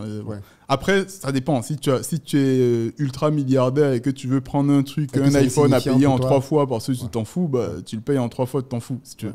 Mais tu ne vas pas t'endetter sur un actif qui n'est pas productif. C'est-à-dire que tu ne vas pas... Si ta capacité d'endettement totale, c'est 100, tu ne vas pas mettre 70 de ta capacité d'endettement sur un actif, ton premier actif d'ailleurs, qui n'est pas productif. Donc, logement où j'habite là, c'est ce que attention. Je voulais dire. En fait, l'implication, c'est que tu fais partie de l'école qui dit n'achète pas ta résidence principale en premier crédit. Je dis attention. Après, il y a des cas. Il y a des cas familiaux. Voilà, il y a des cas familiaux, il y a des cas où effectivement il y a une opportunité telle que tu es certain que l'actif il va prendre de la valeur et tu pourras toujours sortir après si tu veux. Mais je me méfie des actifs qui ne sont pas productifs pour du crédit. Moi, je vois le crédit comme si j'étais une entreprise. Si je suis une entreprise et que je prends du crédit pour un actif non productif, mon commissaire au compte, il va me dire tu es en train de créer une faillite, une situation de faillite. Tu vois, parce que tu ne produis plus rien et puis tu as des dettes. Tu vois. Donc ton bilan, à un moment donné, il va être pourri, ton compte de résultat, encore pire. Tu vois. Voilà. Donc, pour moi, la première chose, c'est déjà de réfléchir le crédit pour ceux qui le font comme s'ils étaient une entreprise. Ça, pour moi, c'est la clé. Maintenant, là, c'était le Youssouf d'une certaine époque qui ne se pose aucune question. Là, je suis dans une phase de ma vie où... la raison pour laquelle je me pose des questions, c'est surtout une question religieuse. Moi, je suis musulman. Oui, je crois que le rapport au crédit dans le Coran... Voilà, le rapport au crédit dans l'islam est très particulier. Et je n'ai pas envie de te donner des réponses aujourd'hui parce que moi-même, je ne les ai pas encore. Même les savants dans l'islam sont assez divisés sur la question. Donc, je sais que pour mon éthique personnelle et pour ma religion, il y a des choix que je vais devoir faire sur le crédit. Mais pour ceux qui sont musulmans, peut-être dans les commentaires de ta vidéo, il y aura des réponses. Mais ils savent très bien. Alors, dans l'islam, on appelle ça le riba. Le riba, c'est un péché dans l'islam. Je pense qu'à l'époque du prophète, l'idée, c'était de protéger un peu l'économie de tout ce qui est spéculation, si tu veux. C'était ça l'idée, en fait. C'était de faire en sorte que la spéculation ou l'abus de spéculation, surtout sur la monnaie, parce que la monnaie n'a pas de valeur en soi, si tu veux. Donc, spéculer sur de la monnaie, c'est quelque chose qui, économiquement, est dangereux. Tu sais, même la situation qu'on connaît aujourd'hui où la dette et le crédit est devenu aussi commun que... Il y a du crédit partout aujourd'hui, les États sont tous surendettés. En fait, en vrai, ça ne date pas d'il y a si longtemps que ça. Ça date des années 50. Ça ne date pas d'il y a si longtemps que ça. Avant les années 50, les États n'étaient pas endettés. Les États votaient leur budget en équilibre et leur budget était toujours équilibré. Et donc, celui qui était un mauvais gestionnaire, il avait un budget qui n'était pas suffisamment équilibré pour financer les investissements publics, etc. Et il périclitait. Donc, ça date que des années 50, si tu veux. Et j'ai l'impression que dans l'islam... Bon, après, honnêtement, je ne vais pas me jouer les théologues, mais j'ai l'impression que c'est un peu cette situation qui était anticipée. Et c'est pour ça que certains dispositifs de crédit étaient interdits. Maintenant, il y a la finance islamique qui existe. Et dans la finance islamique, alors il n'y a pas que des musulmans, contrairement à ce que les gens pensent, il n'y a pas que des musulmans qui font de la finance islamique. Même à Londres, ils en font, à la City. Il y a des produits qui sont adaptés justement pour ne pas rentrer dans ce type de cadre-là. Donc aujourd'hui, moi, je mène aussi une réflexion sur ces sujets-là pour savoir, que ce soit pour mon éthique personnelle ou que ce soit même dans le cadre de mon business, quels sont les différents choix que j'ai. Okay. Et qu'est-ce que ces choix impliquent, okay. si tu veux. Ouais. Donc pour l'instant, je n'ai pas de réponse. Ouais. Donc je ne peux pas t'en donner de façon ferme. Mais en tout cas, c'est la réflexion que je mène. Ton rapport à l'épargne? Pour moi, l'épargne, c'est indispensable. Pour moi, tu ne peux pas... Si, par exemple, je prends deux cas. Il y a le cas de ceux qui ont un business à gérer, par exemple, ou ceux qui ont un business à monter. Donc un entrepreneur en devenir. Tu as besoin d'avoir une capacité d'investissement. Cette capacité d'investissement, elle ne se base pas uniquement sur le crédit. Tu vois, depuis le début, tu vois que j'ai un certain intérêt pour la capacité d'investissement, pour la notion même d'investissement. L'investissement suppose que tu as une capacité d'investissement que tu construis au fil du temps. Pour construire cette capacité d'investissement, pour moi, tu as deux moyens. C'est une vision qui est un peu francophone d'ailleurs, parce que la manière de voir l'argent entre les francophones et les anglophones, les anglo-saxons, est complètement différente. Tout à fait. La vision francophone se base sur du passif. Le passif, c'est l'épargne, si tu veux. Oui. C'est de dire, OK, quel est le stock d'argent, entre guillemets, ou le stock que tu as suffisamment accumulé pour construire une capacité d'investissement. Ça, c'est la vision purement francophone. Et donc, tu vas voir que c'est pour ça que les gens, ils font des économies, etc., etc., etc. Les anglo-saxons, ils font très peu d'économies. Les anglo-saxons ont une vision de l'argent qui est sur l'avenir. Donc, eux, leur capacité d'investissement, ils ne considèrent pas que c'est ce qu'ils ont accumulé, ils considèrent que c'est ce qu'ils sont capables de rembourser. Si tu veux. Oui. Donc, en fait, pour moi, c'est les deux extrêmes. Oui. C'est l'extrême, entre guillemets, crédit, et l'extrême francophone, entre guillemets, passif, accumulation, épargne. Oui. Pour moi, l'épargne est le pendant du crédit. Il faut trouver le juste milieu. Tu vois. Ouais. C'est qu'à un moment donné, si tu dis je dois créer une entreprise ou je dois faire un petit business à côté de mon salaire, etc., il faut que tu fasses certains efforts sur ton épargne pour construire une épargne. Et puis derrière, le pendant de ton épargne, ce sera ta capacité de crédit. Oui. Si tu veux. Les deux vont construire ta capacité d'investissement future. Oui. Tu vois. Ouais. Et donc, c'est pour ça aussi que plus tu vas t'endetter, plus ta capacité d'investissement va baisser. Oui. Donc, s'il y a de nouvelles opportunités qui s'annoncent, tu ne pourras pas y aller. Tout à fait. Tu vois. Tout à fait. Donc, c'est ce type de réflexion-là, je pense qu'il faut toujours avoir.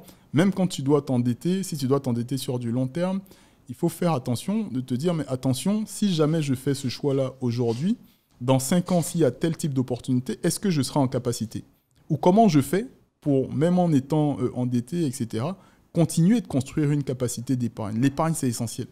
Il faut toujours avoir un moyen de reconstituer son épargne. Mais toi, est-ce que tu as une logique, des ratios que tu t'appliques, par exemple, pour l'épargne? Non, moi, j'ai pas de ratio.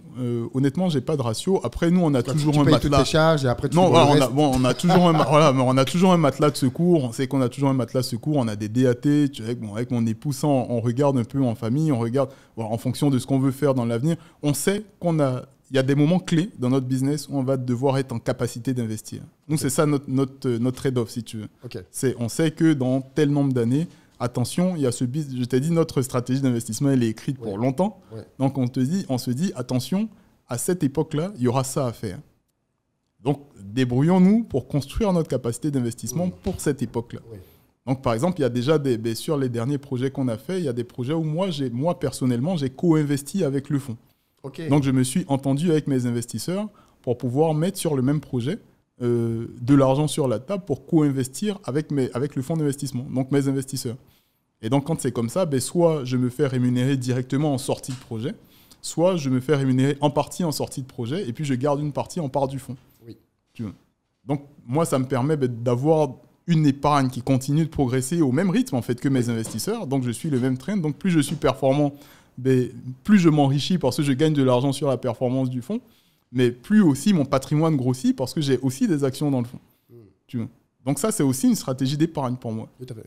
Ouais. Tout à fait. Donc, épargne, ça ne veut pas dire juste garder de l'argent. Attention, je disais tout à l'heure, quand tu gardes de l'argent, tu t'appauvris. Attention. Tout à fait. Donc, c'est du placement en épargne, en fait. En fait, c'est ce que vous voulez dire, c'est que finalement, il y a cette vision-là qu'on a majoritairement qui consiste à penser qu'il faut juste garder de l'argent. Je pense quand même qu'il faut en garder une partie parce que non, oui, si tu as un enfant qui est malade... Exactement. Voilà. Non, après, si tu veux, pour moi, ça reste toujours des produits d'épargne avec différents... En finance, on appelle ça les niveaux de liquidité, si tu veux. Ouais. C'est-à-dire que tu as des produits d'épargne que tu ne peux pas démobiliser du jour au lendemain. Oui. C'est-à-dire que si tu as un compte titre, par exemple, et que tu achètes des obligations, bon, tu vas appeler ton banquier, tu vas dire j'ai besoin de démobiliser tant d'argent, ça va prendre une semaine, 2, si tu veux. Si c'est un DAT, ça peut prendre 2 jours. Oui. Tu vois.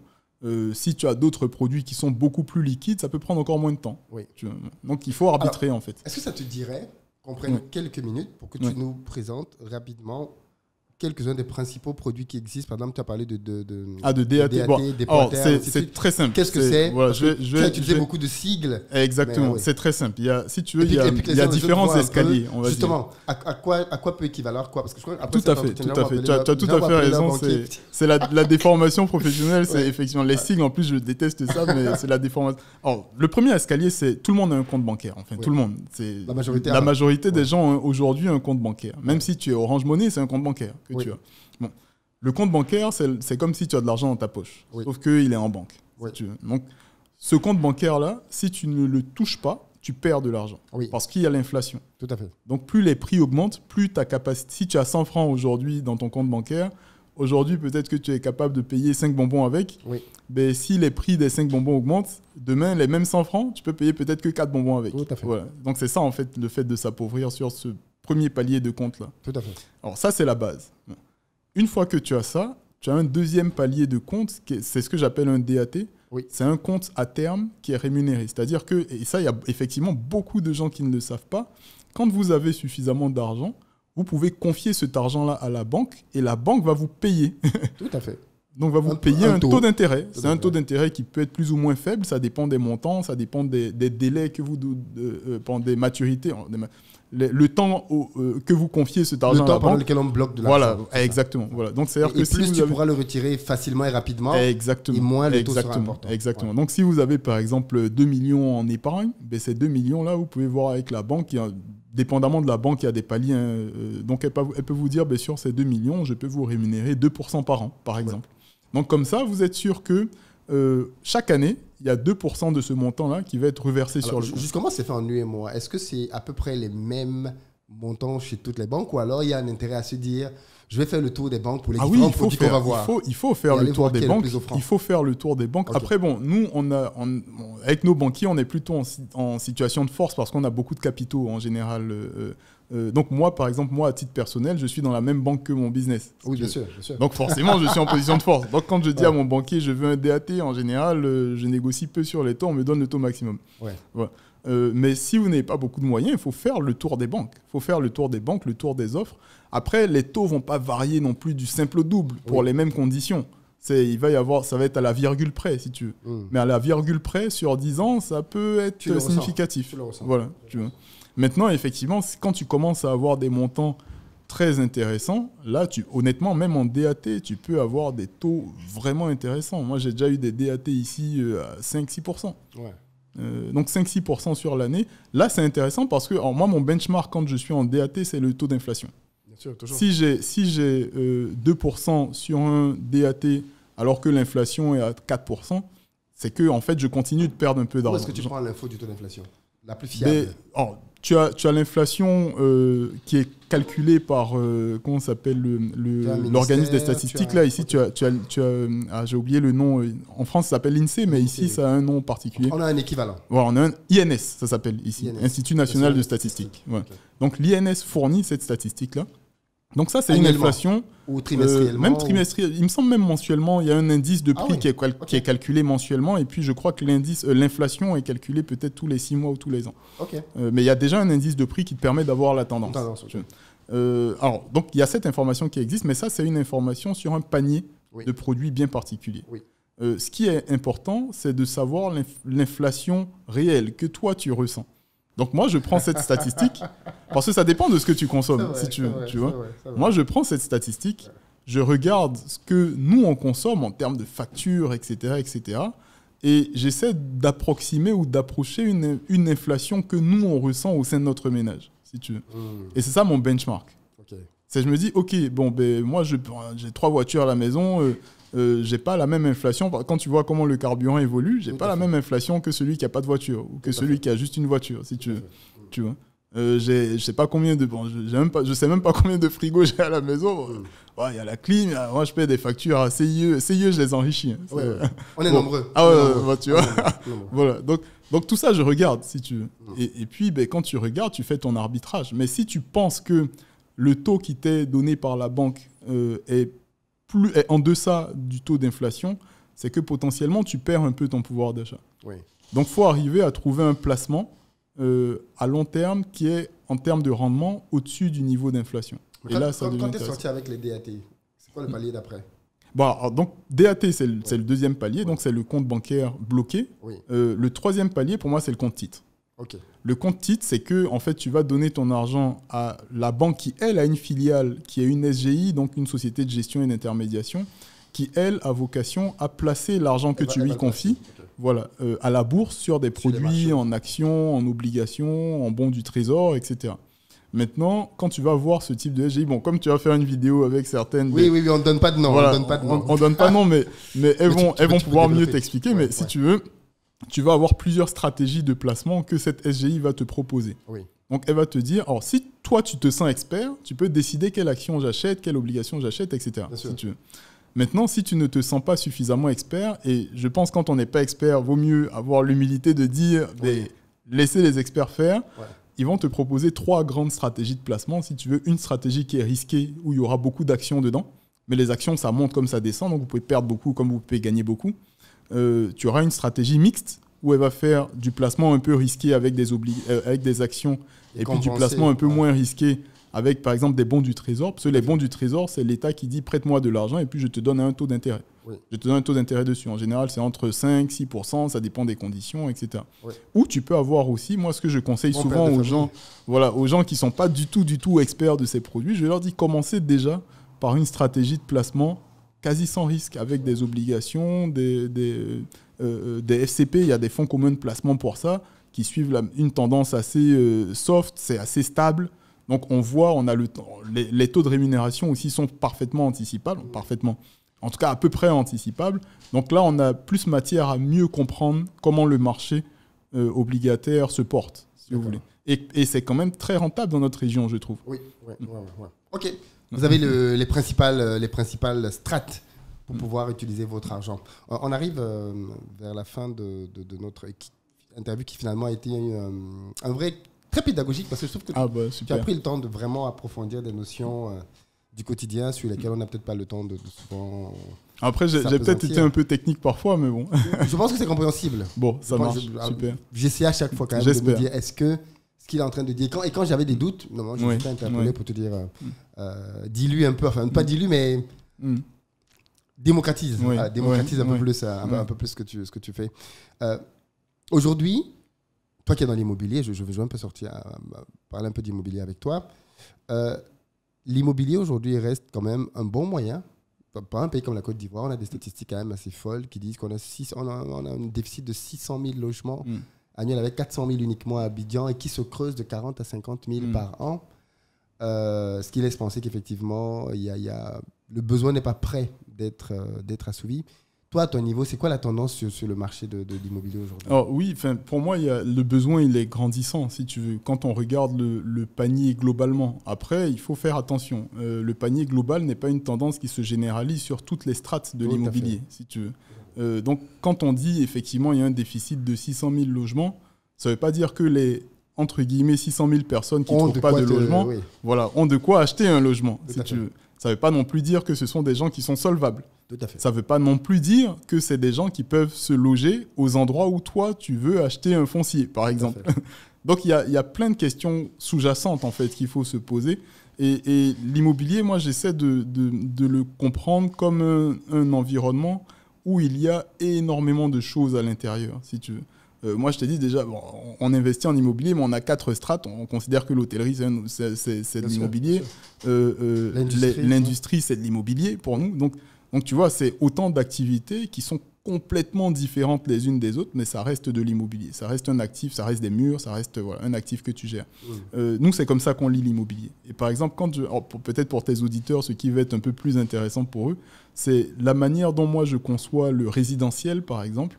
Je conçois le résidentiel comme un produit. C'est-à-dire que quand je vais avec mon équipe, on va en visite sur un foncier qu'on doit acquérir, qu'on doit acheter. Bon, déjà, nous, on ne fait pas de terrain villageois. On achète vraiment du foncier. Bon, après, on est sur une gamme assez haute, donc on achète vraiment dans des zones urbaines très valorisables. Quand on achète un foncier, on n'achète jamais sur l'ego, sur la base de l'ego. Un terrain est joli, pour moi, ça ne veut absolument rien dire. Bien sûr. Donc, ce n'est pas la question qu'on se pose. Et je pense que quand on est un professionnel de l'immobilier, il ne faut pas se poser la question de est-ce que le terrain il est joli ou il n'est pas joli. Ce n'est pas ça la question. C'est le terrain, où est-ce qu'il est situé, comment est-ce que j'y accède, quelle infrastructure publique il y a à proximité de ce terrain, route, canalisation, électricité, station d'épuration en eau, la fibre optique arrive et n'arrive pas. Est-ce que le terrain il a des contraintes techniques? Est-ce qu'il est en pente? Par exemple, c'est une contrainte technique. Oui. Est-ce qu'il est en bordeaux? C'est une contrainte technique. Contrairement à ce qu'on pense. Voilà. Tu vois, donc, et même, quand je vais acheter ce terrain, qu'est-ce que j'en fais? C'est ça la vraie question. C'est, nous, ici, dans nos process, on a une manière d'acheter. Donc, on a toute une étude à déployer avant d'acheter un foncier. Ça se fait rapidement parce qu'on a l'habitude de le faire maintenant, on le fait plusieurs fois et on peut le faire et puis au bout, on n'achète pas. Donc, on a une étude qui nous... toutes les questions que je t'ai posées, qui fournissent des réponses et qui vont même jusqu'à... Alors, les analystes ici, ce qu'ils font, c'est qu'ils vont aller dans les... Il y a 2 tomes tu sais, aujourd'hui, à Abidjan, on a comment ça s'appelle, le SD. Alors, c'est une stratégie d'urbanisme, en fait, si tu veux. C'est l'urbanisme autour du Grand Abidjan, qui est en 2 tomes, qui existe, qui est public, c'est une information publique. Mais quand on va aller là-dedans, on va essayer de regarder le terrain qu'on est en train de viser là. Dans 20 ans, avec tous les projets qu'il y a autour potentiellement, qu'est-ce qui va devenir? Dans 10 ans, qu'est-ce qui va devenir, etc., etc. Et c'est en fonction de tous ces paramètres, quand on y aura répondu, qu'on va se dire, voilà le type d'actif idéal qu'on est capable de déployer là-dessus. Et quand on va définir ce type d'actif, avant même d'en fixer le prix, parce que nous, on ne fixe jamais justement le prix parce qu'on trouve que c'est joli, on fixe le prix par rapport à une clientèle cible bien particulière.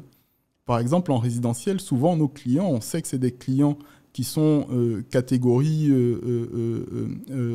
supérieure, cadre supérieur, plus voire plus. Oui. Donc, nous, ce qu'on va regarder, c'est les clients qu'on cible là, c'est quoi leur revenu mensuel à peu près. Tu vois, donc, on va fixer un revenu mensuel et on va se dire, ces gens-là, s'ils vont prendre de la dette à la banque pour acheter nos actifs, qu'est-ce que ça représente comme charge pour eux? Et c'est quand on va simuler, entre guillemets, cette capacité d'endettement qu'on va fixer nos prix en fonction. Intéressant. Donc, nous, c'est comme ça qu'on travaille. Okay. Donc, systématiquement, quelles que soient les visites, quel que soit le terrain qu'on vise, c'est exactement l'approche qu'on suit. Et donc, quand on fixe un prix, on sait que les clients cibles qu'on a ciblés sont en capacité de payer ce prix-là. Sinon, tu te retrouves avec des actifs complètement invendables. Et jusque-là, ça marche?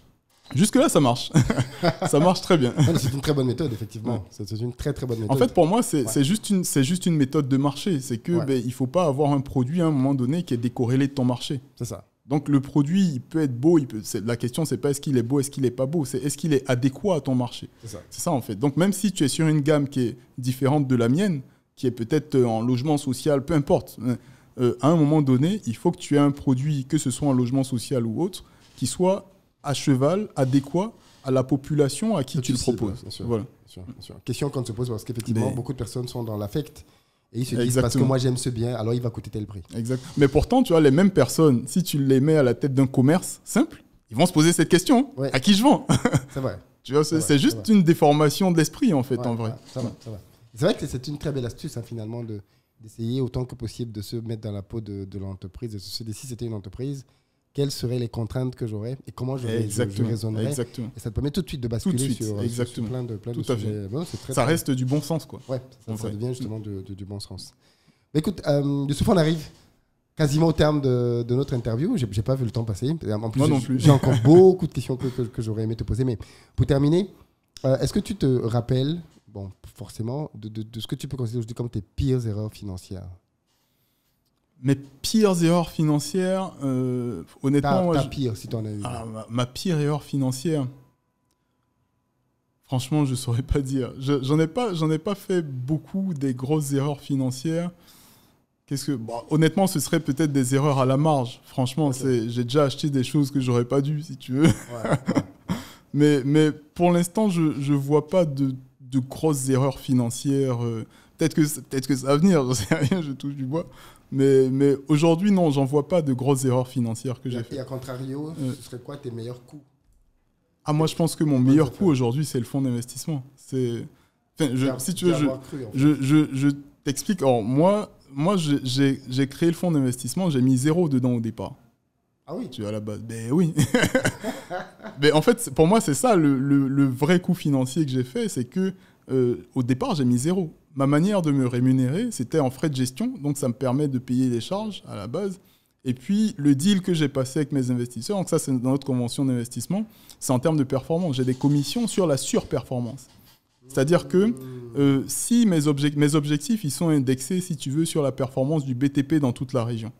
Donc, si le BTP a disons, 10%, moi, mes objectifs, ils vont tourner autour de entre 12 et 15%. Il y a une grosse statistique, bon, c'est dans les contrats, il y a une grosse statistique pour les calculer. Donc, si mes objectifs, ils sont à 15% annuels, et que sur une vague d'investissement, j'arrive à faire du 50%, ben sur tout le surplus, j'ai 70%. Tu vois ce que je veux dire? Intéressant, oui. Et donc, forcément, moi, depuis le départ, ce que je vise, c'est la surperformance. Ouais. Donc, ça me permet, moi aussi, de m'enrichir sans avoir mis un franc dans le business. Mais, tu vois. Et donc, et d'ailleurs, même, alors pour aller jusqu'au bout, c'est ce montant-là, moi, je ne le touche pas systématiquement. Je préfère le toucher en nature. En nature, ça en part du fond. Oui. Et donc, mais parce que justement, exactement. Okay. Donc ce truc-là continue de croître en même temps que la performance du fonds. Et les autres actionnaires, ça, tu l'avais signé au départ aussi. Ah oui, bien sûr. Le fait qu'on ne puisse pas t'empêcher. Mais en fait, tout le monde y gagne parce que eux, ils sont au-dessus de leur objectif. Oui. Moi aussi. Tu vois, donc tout le monde y gagne. Ouais. Personne n'a à se plaindre. Tout à fait. Tu vois. Tout à fait. Tant que tu es performant. Si je suis pas performant, j'ai juste des frais de gestion, je paie les salaires et puis on n'en parle plus. Tu vois. Ouais. Ce qui n'est pas la configuration, bien évidemment, qui est souhaitée. Exact. Mais c'est ça qui est magique avec la finance. C'est qu'en finance, honnêtement, si tu sais faire preuve d'ingénierie, il y a tellement de choses que tu peux faire.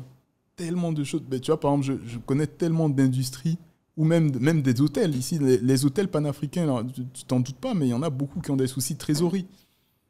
Et moi, quand j'en rencontre, je leur dis, c'est l'Enlisbac, je t'en parlais tout à l'heure, je leur disais, la plupart des hôtels panafricains, par exemple, ils ont un modèle de développement qui est différent des hôtels occidentaux que tu connais, par exemple, Sofitel, etc., etc. Eux, ils vendent leur marque. Eux, ils font vraiment de l'hôtellerie. Oui. Mais les hôtels panafricains, alors je ne vais pas citer de nom, mais on les connaît, les hôtels panafricains, eux, c'est d'abord, quand tu regardes leur bilan, ils ont un gros stock d'immobilier. Parce qu'ils développent eux-mêmes l'immobilier. Oui. Les gros hôteliers multinationales mondiales, ils ne développent pas d'immobilier. Ils développent leur marque. Il y a quelqu'un qui porte l'immobilier à côté et puis il paie des loyers. Et donc, tous ceux qui sont dans cette situation-là et qui ont de gros actifs, et c'est pour ça aussi que moi, je veux travailler sur la dématérialisation. C'est pour leur développement futur. Pourquoi ils ont du mal à se déployer dans tous les pays africains très, très vite? Parce que pour se déployer dans un nouveau pays, il faut qu'ils aillent eux-mêmes construire. Tout à fait. Et donc, moi, je veux pouvoir leur proposer à terme, ton immeuble là, qui est à Abidjan, la grande tour où tu as 150 chambres dedans, là, moi, je te propose de le racheter. Tu gardes ta marque dedans et tu me paies un loyer. Donc, si tu veux aller redupliquer le truc ailleurs, en Centrafrique, j'en sais rien, vas-y. Là, je te libère en plus de... Exactement. Donc, ça te fait une entrée de liquidité. Ça allège ton bilan parce que dans ton bilan, tu as plus cet actif immobilier qui pèse. Tu peux même repartir faire de la dette si tu veux parce que tu as un bilan qui est allégé. Tu vois, et ça te fait une perspective de croissance qui n'a plus rien à voir. Et toi, quel est l'intérêt pour toi derrière d'avoir de l'actif immobilier? Mais pour moi, c'est du placement. C'est que je place. Et puis en plus, si c'est une marque, si c'est un bon hôtel, c'est que c'est une marque qui est forte. Oui. Donc forcément, c'est un hôtel qui va être là longtemps, qui est performant, etc. Et puis voilà. Donc on fixe les conditions du loyer au départ, naturellement. Donc, c'est-à-dire que l'actif que toi, tu as bâti, moi, je le rachète et je te le loue, si tu veux. Donc, c'est ça l'idée. Très intéressant. Mais ça marche en hôtellerie, ça marche dans plein d'autres business. Hein. Ouais. Je réfléchis en même temps, parce que du coup, je me rends compte que je n'avais pas vu cette nuance-là, cette différence entre les deux. Mais ce que tu dis est totalement vrai. Mais tu vois, ça, c'est de l'ingénierie financière. À chaque fois qu'ils c'est de la pure ingénierie financière. Ouais. Et pourtant, les autres, ils doivent le savoir quand même, les groupes africains. Tu sais, moi, je suis même pas financier de formation, donc j'imagine bien que ceux qui le sont de formation, ils savent très bien. Oui, ils sont bien entourés quand même dans ces groupes-là. Bon, peut-être que c'est un choix. Après, il y a toujours parfois cette volonté chez nous de vouloir posséder les choses. Hein. Non, oui, il y a de ça, mais après, si tu veux, je pense qu'on a la fâcheuse tendance, surtout quand on est de grandes institutions financières chez nous, à rester dans une zone de confort. Moi, je ne supporte pas ça. Je suis réfractaire au confort. Le confort, c'est une notion que je ne connais pas. Vraiment. Et je pense que le pire qui puisse m'arriver, c'est qu'un jour, je me dise « Ah, mais je suis arrivé ». Ça, c'est une situation de confort. De se dire « Ah, mais je suis arrivé, j'ai suffisamment réussi, j'ai suffisamment d'actifs, j'ai suffisamment de patrimoine ». Pour moi, ça ne veut rien dire. C'est une notion qui me fait peur même. Tu vois. Bon. Quand tu discutes avec certains investisseurs, je ne vais pas les nommer, mais certains gros investisseurs institutionnels de notre région, il y en a qui osent te dire qu'il n'y a pas suffisamment de projets en Afrique. Je dis, ben, si c'est comme ça que vous voyez le continent, c'est que vous n'avez rien à y faire. Tu ne peux pas être dans un endroit où il y a tout à construire, et puis tu dis qu'il n'y a pas assez de projets. Ben, sors de ta tour d'ivoire. Non, il faut arrêter. Je sais pas comment aborder les projets qui existent. Oui, là, c'est une autre question. Oui. Je ne peux pas dire qu'il n'y a pas de projet, c'est faux. Qu'est-ce qu'on peut te souhaiter pour les prochaines années? Plein succès, dématérialisation, ça c'est vraiment le terme. En ce moment, j'ai que ça en tête. C'est vraiment le terme qui nous drive aujourd'hui et qui va nous driver pendant les 2 ans à venir. Donc, il y a le premier actif qu'on prépare en dématérialisation où on a déjà des investisseurs intéressés. Il faut qu'on le mène à terme. Donc, là, on est en phase de le démarrer, donc ça va aller assez vite. Et puis derrière, c'est de pouvoir le généraliser et que ce soit bénéfique vraiment pas que à nos investisseurs historiques ou aux institutionnels, mais que ce soit bénéfique pour le plus grand nombre, quoi. Oui, on a hâte. Mais j'ai autant hâte que toi. Tu vois, ce serait bien de voir tes affiches, tes panneaux dans la ville. Ah ben en remplacement des taxis et je ne sais pas trop de quoi d'autre que l'on peut voir aujourd'hui. C'est clair. Merci beaucoup Youssouf. Merci à toi Philippe.